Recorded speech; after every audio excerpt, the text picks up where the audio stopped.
Hello, everyone. Thank you so much for coming and joining us for the 18th Needham Healthcare Conference.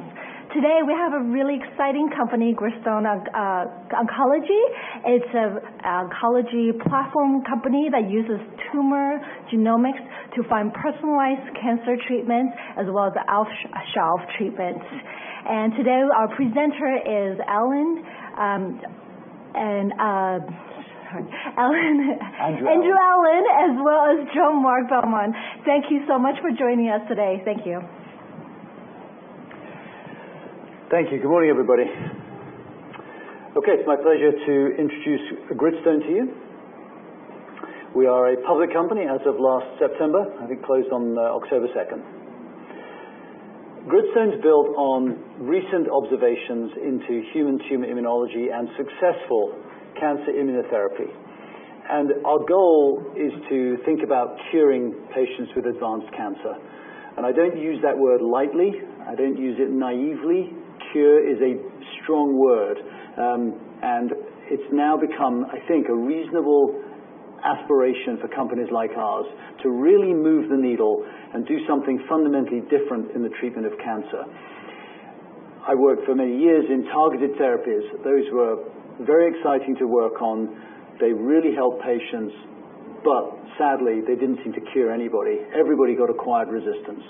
And at some point, you want to get out of bed and think that today maybe we're going to work on something that's really going to move the needle for the 45-year-old with cancer who's got advanced disease and a young family who's not looking for a 6-month survival advantage, but is looking for something like cure. And it's obviously an aspiration that we've all had for many years, but I think there's some flesh on the bone now, which is what makes this an exciting opportunity for us to work on at Gritstone. But really, the key insight came from Tim Chan, who's based here at Memorial Sloan Kettering and is one of our co-founders. And Tim had a seminal paper in the New England Journal at the end of 2014 interrogating patients who'd responded to checkpoint inhibitors. Because we've known for years that immunotherapy was probably the path that might lead us to cure. I used to work when I first moved to the Bay Area on high-dose interleukin-2 or Proleukin, which, as you all know, is an approved drug. It's the first cancer immunotherapy. And in a small fraction of patients with advanced melanoma and kidney cancer, you would induce durable complete responses, i.e. cures, in patients who had metastatic disease. And at sales meetings, you would meet these patients who came to you showing photographs of themselves 10 years before with terrible disease, metastatic melanoma, lesions everywhere, lesions in the brain, the lungs, the liver, and they're standing in front of you 10 years later, cured. That's the kind of patient that fixates you on this prospect of cure. And it's the reason why all the immunotherapists struggled on through the dark years of targeted therapeutics, told by their colleagues that they were idiots. What were they doing? And the answer is they knew that this could work. The question was, how did we harness it? Checkpoints really shifted the benefit risk, and all of a sudden, unlike high-dose IL-2, which had a sort of single-digit response rate and a lot of toxicity, we moved through ipilimumab and then most successfully onto PD-1 antibodies, were obviously much better tolerated and a much higher response rate. And Tim Chan was studying patients receiving checkpoints with the new techniques of next-gen sequencing of tumors. And he was able to find the answer, the key question, what is it that a T cell is recognizing when it successfully eliminates tumor cells in a patient with advanced cancer? And the answer was neoantigens. So as soon as that paper came out, I flew out here, met with Tim and some of his team, and we basically formed Gritstone, centered on the idea that tumor antigens, and particularly neoantigens, were the key to T-cell immunotherapy of tumors. And so Gritstone has a third of the company in Cambridge, Mass, dedicated to tumor-specific antigen discovery. And we'll talk about that in a moment. And we use a machine learning platform called EDGE, which we've trained on real human tumor specimens to be able to take DNA and RNA information, look at different mutations, and work out which mutations are actually processed and presented as neoantigens on the tumor cell surface. So that's the team in Cambridge working on antigens. And what you can find are exquisitely specific tumor antigens for solid tumors. because it's easy to kill B-cell malignancies by killing anything that has B-cell on it. And so that's the reason that all of the bispecifics, the cell therapy has been so focused upon B-cells and B-cell malignancies, is that you can kill B-cells because there are lots of B-cell specific proteins, CD20, CD19, CD22, BCMA, CD38, CD138, etc. There's a lot of B-cell specific lineage markers, and you can eradicate them using various immunotherapy techniques. You eliminate every B-cell, and the good news is you can live without B-cells, and that's why those therapeutics are so successful, because you can create a big therapeutic window. Solid tumors don't have exquisitely specific cell surface proteins, which is why all of those therapeutics run into a bit of a brick wall when they try to translate into solid tumor immunotherapy. So we've gone beyond simple cell surface proteins into the slightly more complex world of peptides presented by HLA molecules, but that opens up this whole repertoire of exquisitely specific markers that you can now use to develop immunotherapeutics against, and in principle create big therapeutic windows.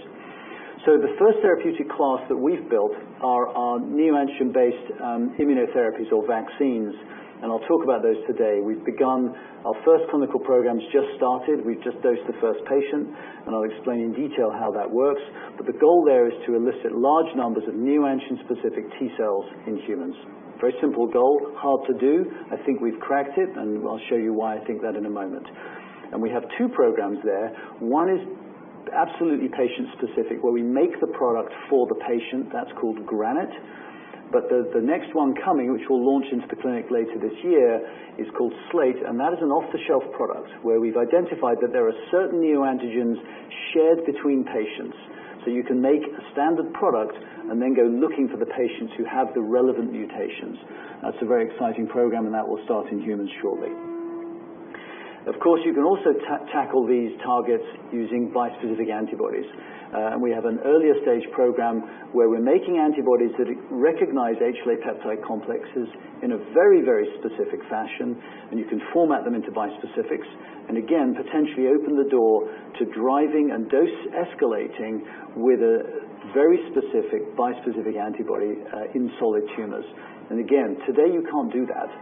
If you're familiar with the field, you'll know that probably the leader is Roche, that have a CEA bispecific.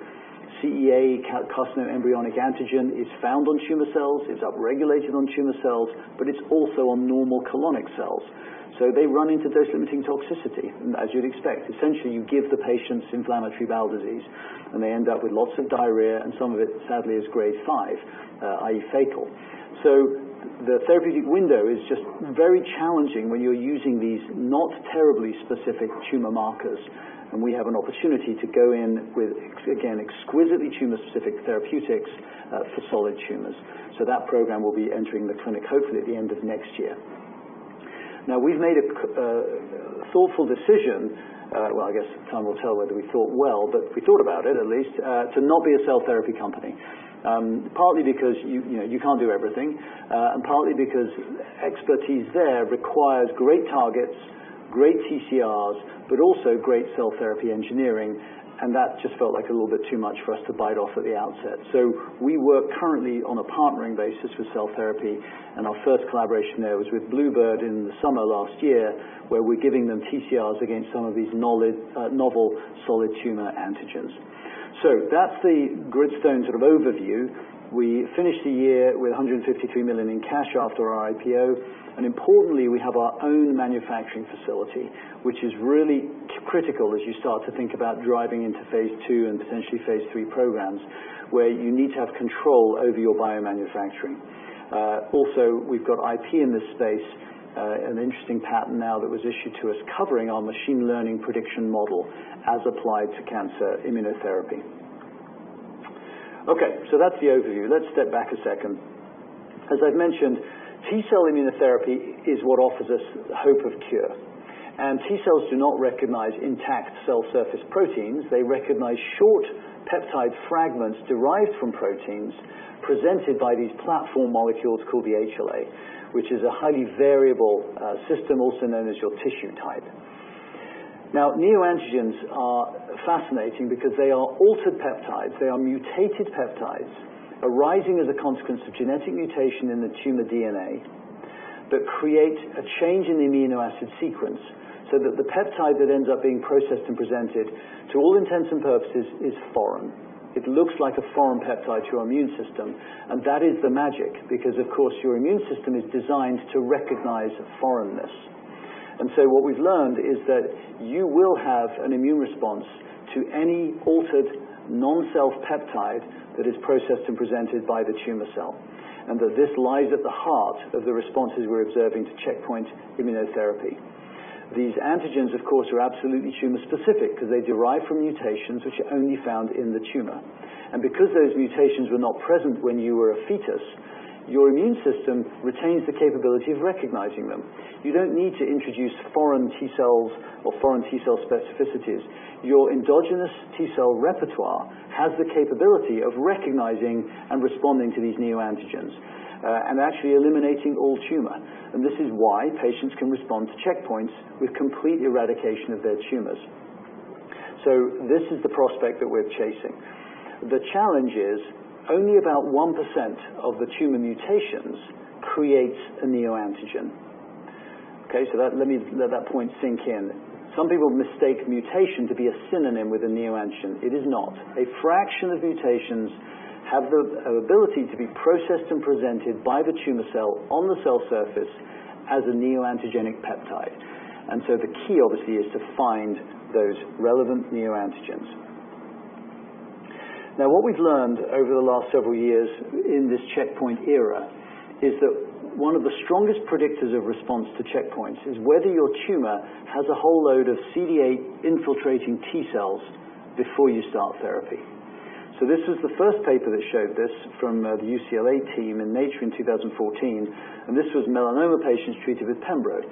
And if you looked at baseline, and the baseline biopsy, they looked at lots of different variables. This was the strongest predictor of response to pembrolizumab. Did I have CD8 T cells in my tumor at baseline? And you can see on the left, if you did, you had a good chance of responding to pembrolizumab. And if you didn't, then you have a low chance of responding. And what we've learned subsequently is that most of these CD8 T cells, certainly the relevant ones, recognize neoantigens. And so the thesis, the therapeutic hypothesis, if you like, is that the patients who do not have a pre-existing neoantigenic T cell response are the ones that we might be able to help. And if we can help those patients create a neoantigen-specific CD8 T cell response, maybe we can shift them from the right side of this chart to the left side, and they can then benefit from checkpoint inhibitor therapy. So how do you do that? Well, at a very simple level, all you have to do are these two things. First, from amongst the many mutations, I've got to work out which ones are going to be good neoantigens for that patient. So that's step one. Step two, I then administer those mutations, those neoantigens, to the patient and elicit a strong T cell response. And remember, with immunotherapy, it's a numbers game. You need a lot of T cells. If you look at the early CAR T data, low doses of drug did not work. High doses of drug, as we all know, did work. Same drug, just dose. Dose matters. It's like a small molecule, right? You underdose, you don't get a response. You give them enough, you get a response. So there is a numbers game element to this. You need a vaccine that generates huge numbers of neoantigen-specific T cells. And that's not an easy thing to do. Most vaccines don't do that. So the quantitative and to some extent qualitative assessment of the T cell response to your vaccine is really important. And I'll show you some data on that topic. Okay, so let's start with the first challenge, identifying neoantigens. As I've said, the magnitude of the problem is that you've got all of these mutations shown as little gray kidney beans on the left here in the nucleus, of whom or of which only about 1% are real neoantigens. So how do I find them? Well, there's a public tool called NetMHC that most people use. And NetMHC tries to predict the binding affinity of a particular peptide to a particular HLA molecule. That's what it was designed to do, and it actually does that quite well. But it's not designed for this purpose, and it misses a lot of the biology, and it does not predict well. So if you're using NetMHC, as most people do, as your prediction tool, you will end up predicting badly, and you'll end up with a whole bunch of mutations in your product, which are found in the tumor, and you might be able to make T cells against those mutations, but those T cells will be irrelevant because the peptide is not found on the tumor cell surface.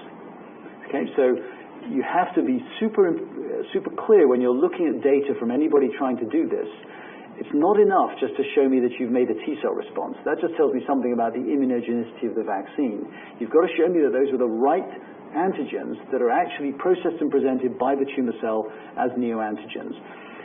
And so that's the real challenge that lay in front of us when we started the company. We looked at the data with NetMHC and we could see that the positive predictive value was about 5%. So our product, we actually put 20 neoantigens in. And obviously if I've got 20 shots on goal, but every shot only has a 5% probability of being a good shot, you can imagine that many of my products will be full of junk. They'll be utterly useless therapeutically. And that's if you're putting 20 antigens in. A lot of folks started off putting 10 antigens in. So clearly for those folks with a 5% probability of success on each of their choices, most of their products will be full of junk. So it was clear that that was not fit for purpose. So we decided we needed to build our own product. And so we recruited this team in Cambridge, Mass., led by our Chief Technology Officer, Roman Jelensky, who was employee 6 at Foundation Medicine and obviously has a lot of skills in sequencing, and he actually has a Stanford machine learning background as well. The perfect guy. So he was our first employee. And what we started to do was build our own model for predicting neoantigens.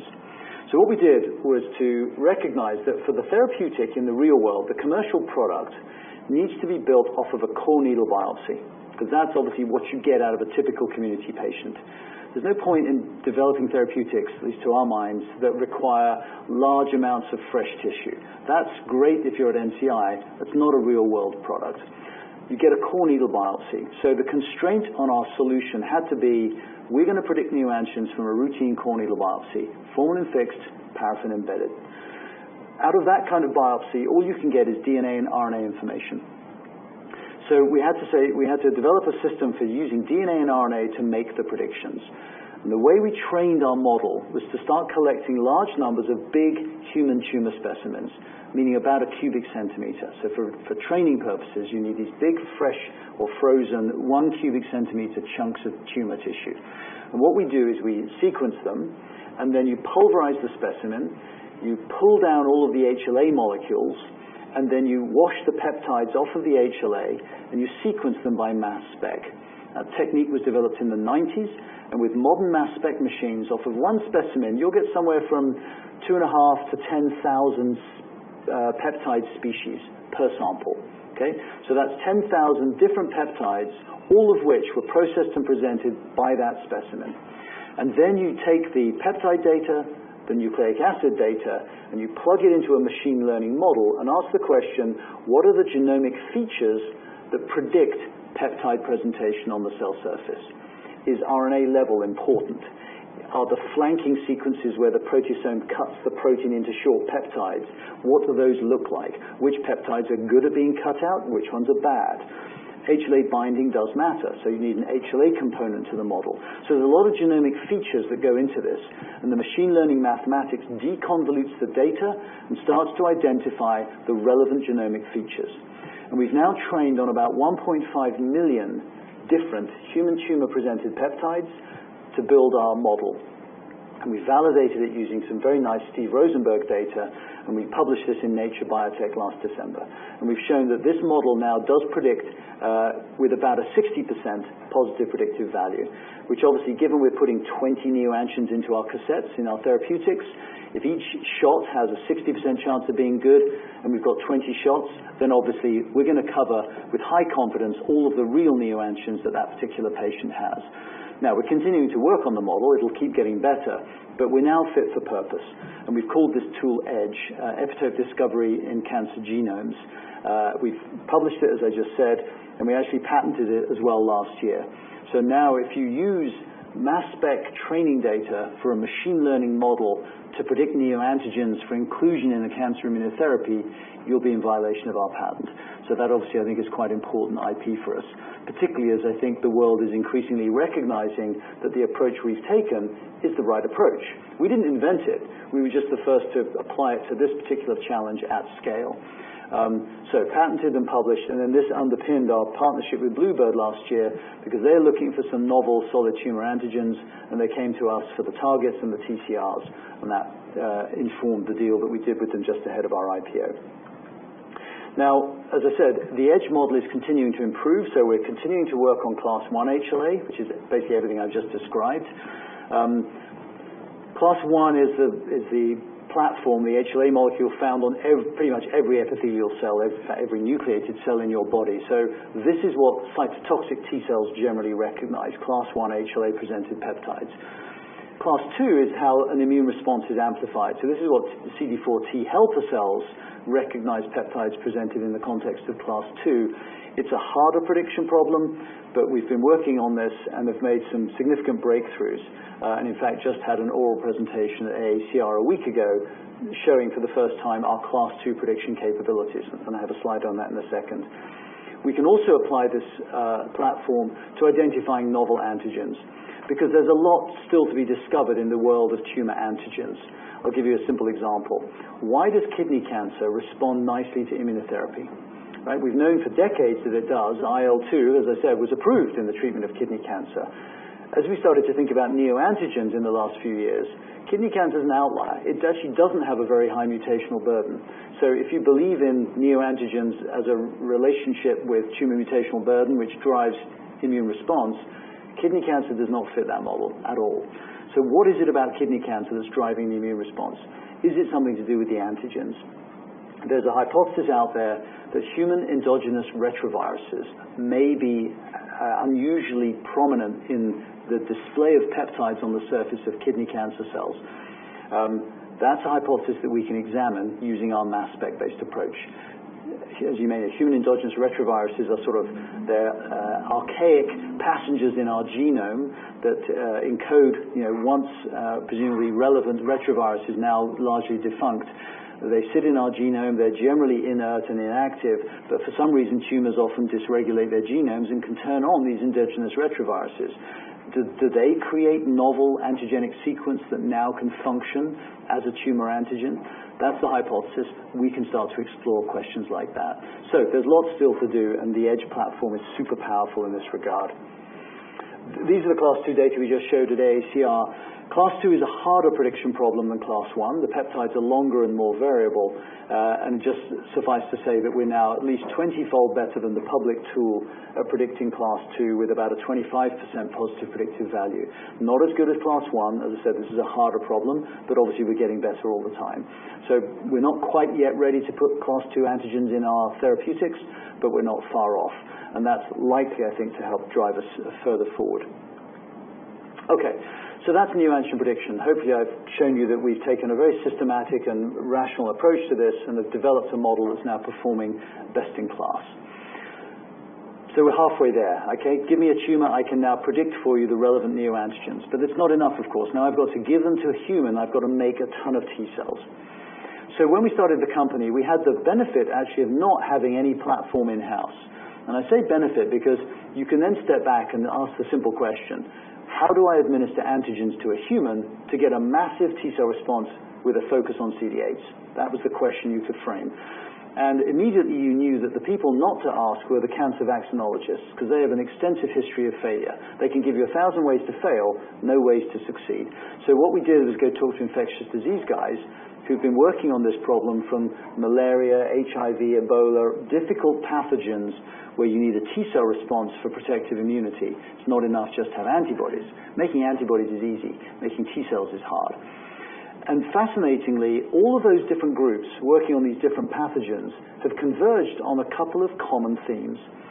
And I think, obviously, that's pretty informative when many different folks converge from different places into the same solution. And what they identified is that the best way to give an antigen, if you want to make a T-cell response, is to give it inside a virus. Which is not a surprise when you think about it, because, of course, your T-cells have largely evolved to protect you against viruses. But that was the insight that was out in the literature from the malaria groups with positive phase 2 data, from HIV with positive phase 2 data. So a lot of teams now around the world are using adenovirus, because that is the most potent priming vector that's been identified. You basically take out the replication genes, you plug in your antigens of interest, you give it as an intramuscular injection, and it induces a massive T-cell response with a big CD8 response.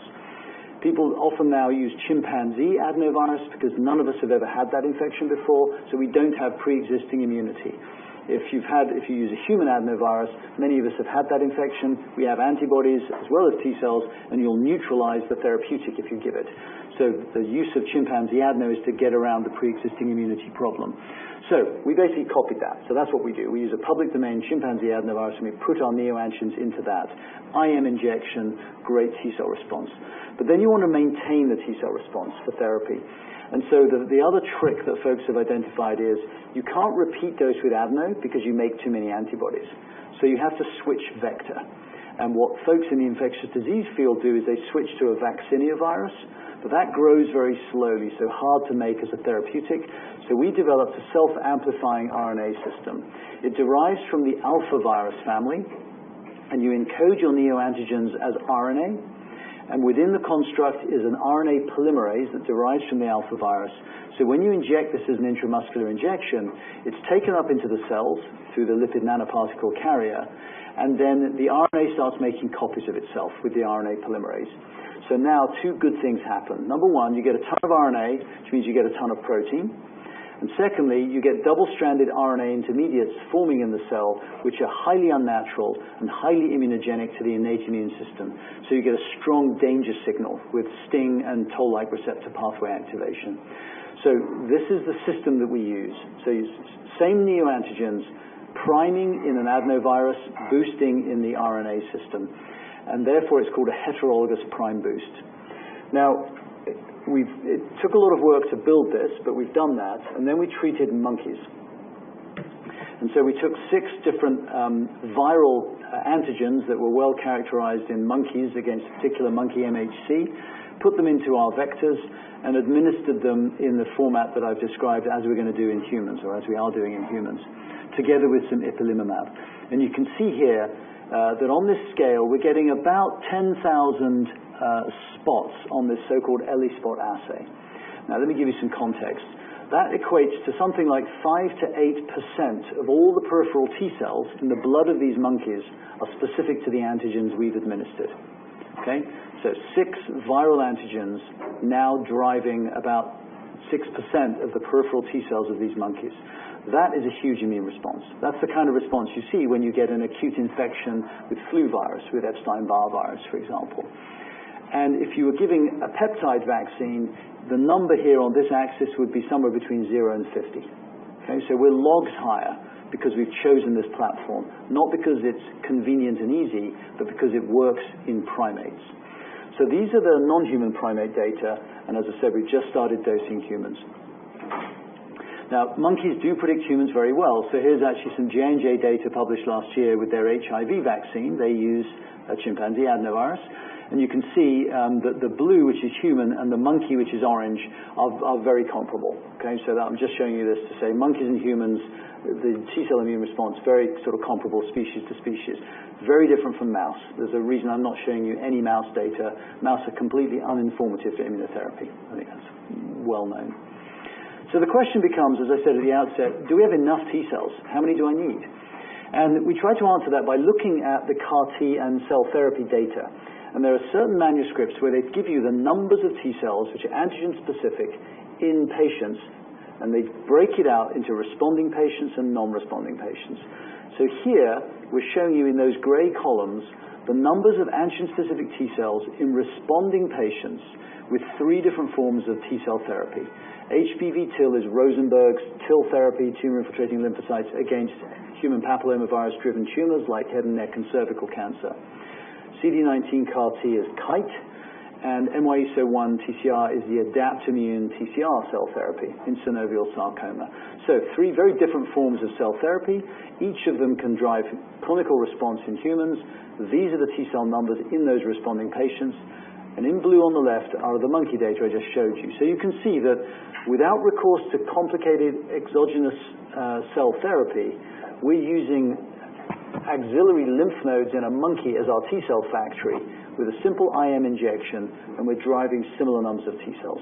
So I think we're in the zone is the message here. Okay, so we've spent 3 years building these platforms I've described to you. How are we applying them clinically?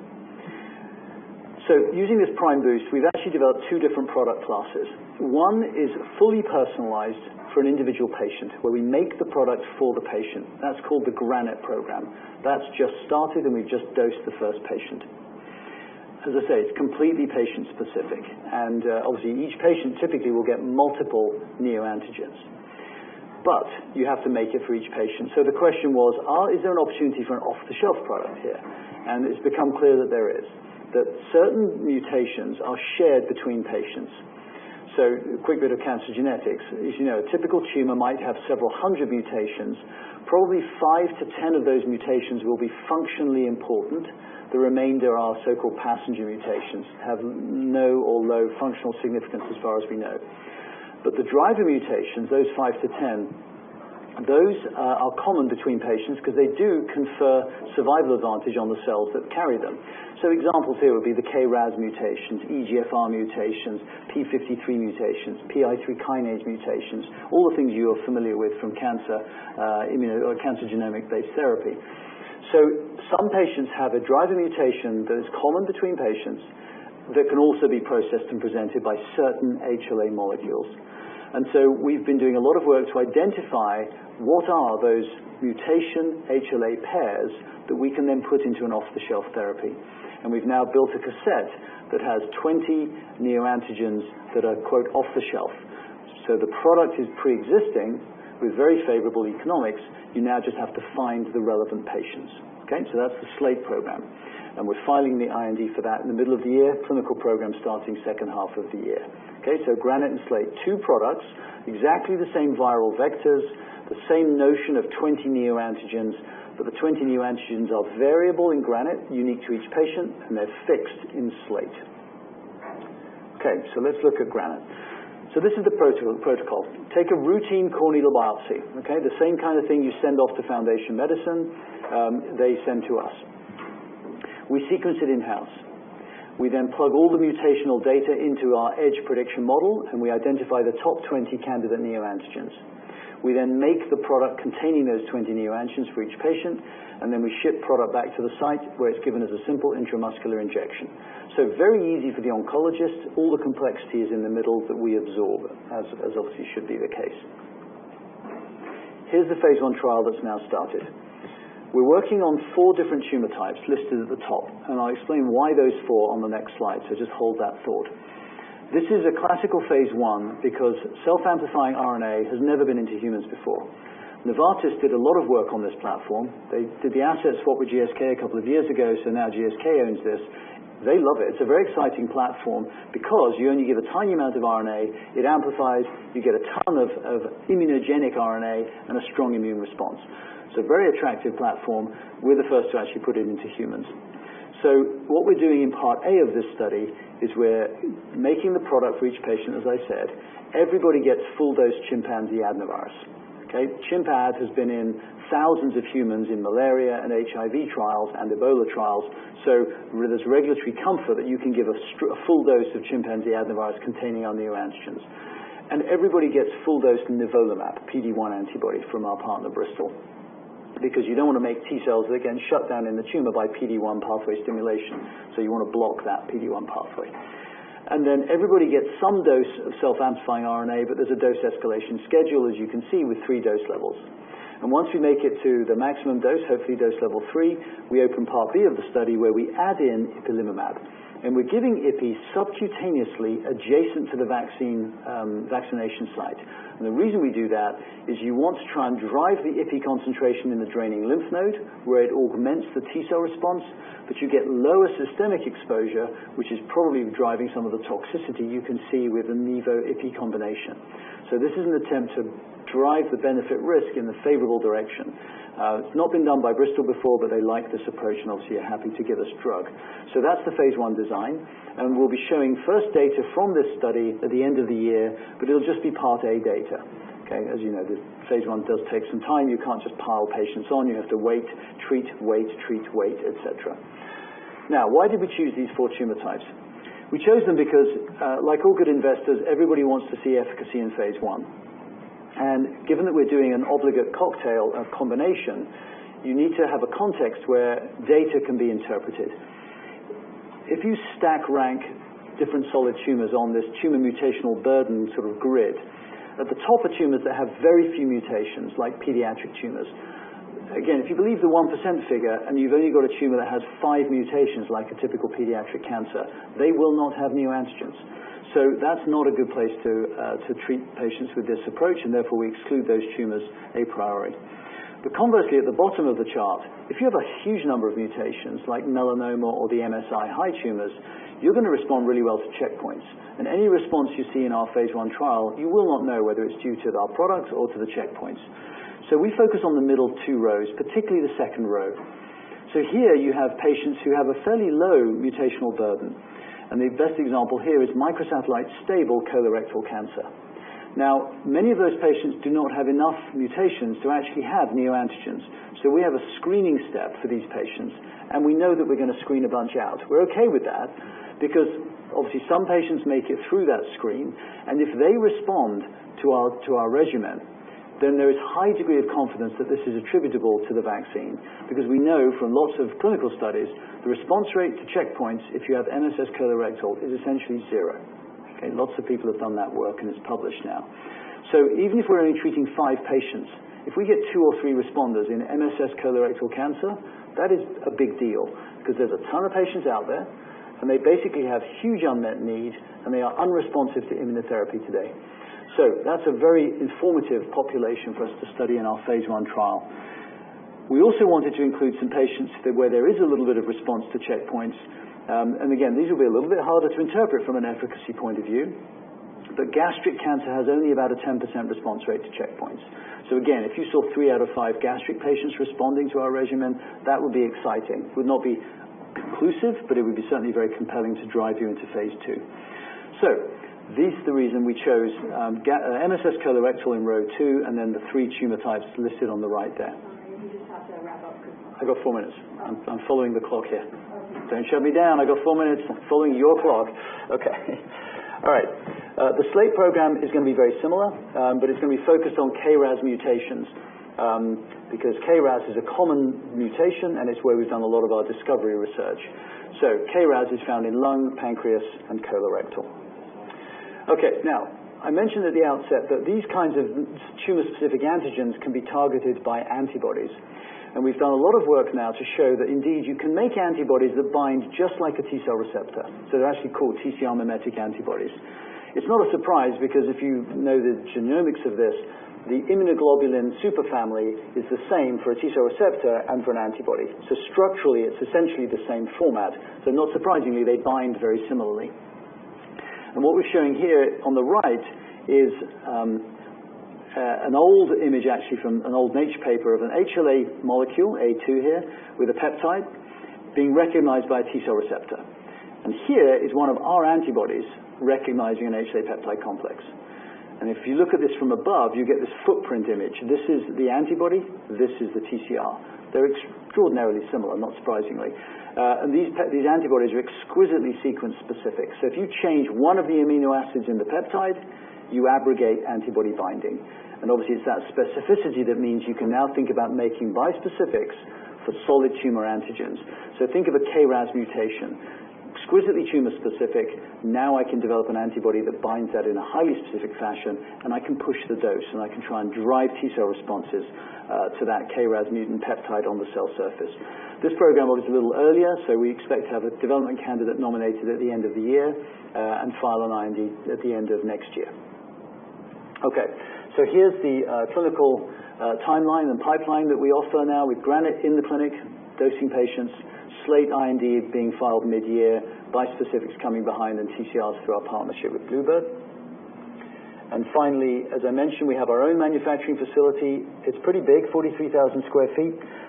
We have a team of about 40 people helping make our products, and we're internalizing all of the manufacturing. We still have a little bit of outsourcing of some of the elements of our products, but our goal over the next 12 months or so is to bring the whole thing in-house. Then we have complete control, which obviously is highly desirable as you head towards pivotal studies. We just published our 10K, so at the end of last year we had 153 million in cash following our IPO, and our burn last year was around 67 million. And in terms of upcoming milestones, we've just done the AACR presentation. Next will be the SLATE IND submission, initiation of the SLATE study, and then early data off of GRANITE at the fourth quarter of this year, together with bispecific antibody development candidate nomination. So I think we're driving to a future, this is my last slide, where instead of just doing genomic sequencing the way we do today, using things like Foundation Medicine to figure out the driver mutations in the tumor and drug against those, is to do an immunological landscaping of the tumor at baseline. What antigens does this patient's tumor express? What antigen-specific therapeutics do I have? And how do I augment them with other immune modulators, as sort of listed on the right here? So my hunch is that in 10 years' time, this will be the standard way that we evaluate patients when they're newly diagnosed, and we're teeing them up for immunotherapy, particularly in the adjuvant setting, where obviously immunotherapy generally works really well in the adjuvant space, it seems. That's where we're going to be driving for our pivotal studies. And with that, and 10 seconds left, I will stop. Thank you for your attention.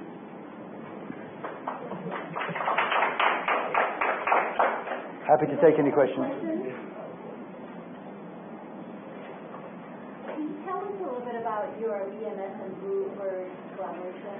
Yeah, Bristol is just a material transfer agreement. They give us Nivo and Ipi.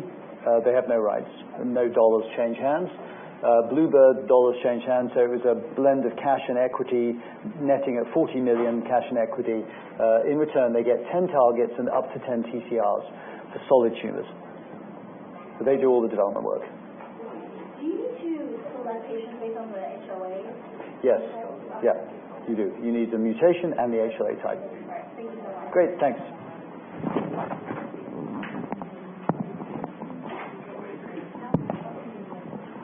Great, thank you.